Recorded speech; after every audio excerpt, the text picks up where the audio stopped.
Hi, I'm just sitting here having my morning cup of inspiration. And thank you so much for joining me today and having a cup with me. And I'm reading the Word, and I was thinking about how Deb is already at physical therapy this morning. She was up bright and early, and she's at physical therapy working on her arm. And as many of you know, she had broken it severely. It's a severe break where they've had to put 2 plates in and 16 screws in the elbow area and the arm. And she's recovering from that. She's recuperating. But now is the time when she's doing physical therapy. So what was broken is now healed, but the physical therapy part is the part that she needs to build strength again and get movement back. And on top of that elbow, she's had a frozen shoulder. So it's taking a little more time to get this all going. The doctor said it could take up to a year. And so she's working on this, but she has to be diligent in what she's doing. She has to stay the course. She has to be persistent in what she's doing. So she's not only in physical therapy, but she's at home exercising too. She's home always moving that arm and trying to get a little more distance going, a little more bend going, trying to get the hand to the back of the head. Little things like that she has to keep improving on.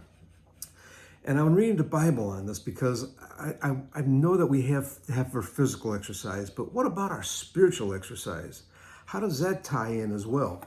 And what I'm reading this morning is over in 1 Timothy 4:8, where the Bible tells us physical exercise has some value, but spiritual exercise is valuable in every way because it promises life both for the present and for the future. You see, what we get out of our physical exercise is temporal.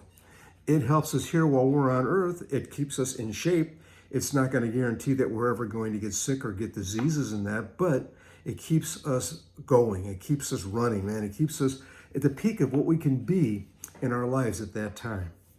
And it's good for us. And we need that. And even when this was written in the Bible, where it's saying physical exercise has some value, you got to remember, physical exercise was every day for these folks. I mean, everything they did was by hand. And so that was their physical exercise too.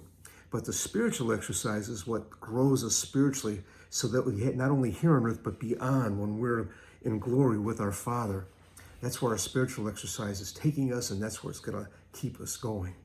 And what's great about that is if we do it first thing in the morning, we take time to pray, to read God's Word, to meditate on it, to listen to Him, to ask Him for favor, and to listen to Him, because He's going to have answers for you. He's working behind the scenes already for you, and He has you in the palm of His hand. But we need to have that spiritual growth, and we need to exercise it daily. I hope you will consider that today, and that you will take time, even this morning now, even after we've had this talk, that you will take time to pray, that you'll take time to read the Word, that you'll take time to meditate on it. God bless everyone. I look forward to seeing you again for another morning cup of inspiration. Have a wonderful day.